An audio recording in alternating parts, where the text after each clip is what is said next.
La position de la commission et le texte tel que vous l'avez lu traduit en fait le travail bien sûr issu des auditions avec les différents acteurs, que ce soit les collectivités ou les acteurs de ces mobilités. Nous avons tenté bien sûr de trouver un équilibre, comme sur tous les autres sujets, en intégrant bien sûr la faculté pour les collectivités de mettre en œuvre cette autorisation préalable. C'est facultatif, évidemment. Si elles veulent laisser totale liberté, elles pourraient le faire. Nous avons, y compris au niveau des critères, laissé à la collectivité le choix de les déterminer dans la liste que nous avons fournie.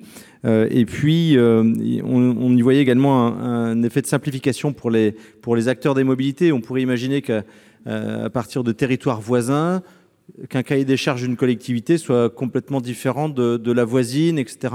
Et dans un souci de développement aussi de ces activités, à condition qu'elles soient encadrées, nous souhaitions simplifier aussi pour les acteurs la lecture des cahiers des charges et leur éventuelle harmonisation. S'agissant de l'amendement présenté par le gouvernement, alors il répond évidemment au développement de ces services. C'est l'article du projet de loi. Toutefois, la rédaction initiale de cet article, à laquelle vous souhaitez revenir par cet amendement, Madame la Ministre, est très insuffisante. En effet, les prescriptions qui pourraient être fixées par les autorités organisatrices seraient très limitées, puisqu'elles ne pourraient concerner que la transmission d'informations sur les flottes de véhicules, ainsi que les mesures à prendre par les opérateurs pour s'assurer du respect des règles de circulation et de stationnement et pour retirer les véhicules hors d'usage.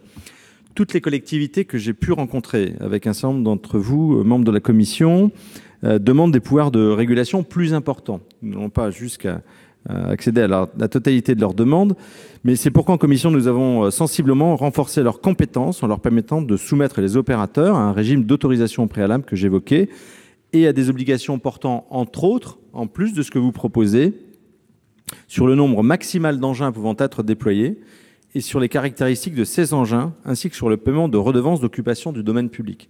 Donc on laisse aux collectivités le soin de déterminer le nombre, etc. C'est pour ça que j'y reviendrai tout à l'heure sur l'amendement par rapport aux scooters. Mais je termine en disant que vous travaillez à l'élaboration d'un texte équilibré avec les acteurs.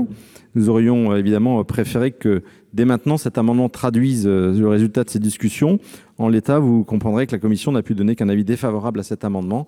Et nous restons sur la position de la commission.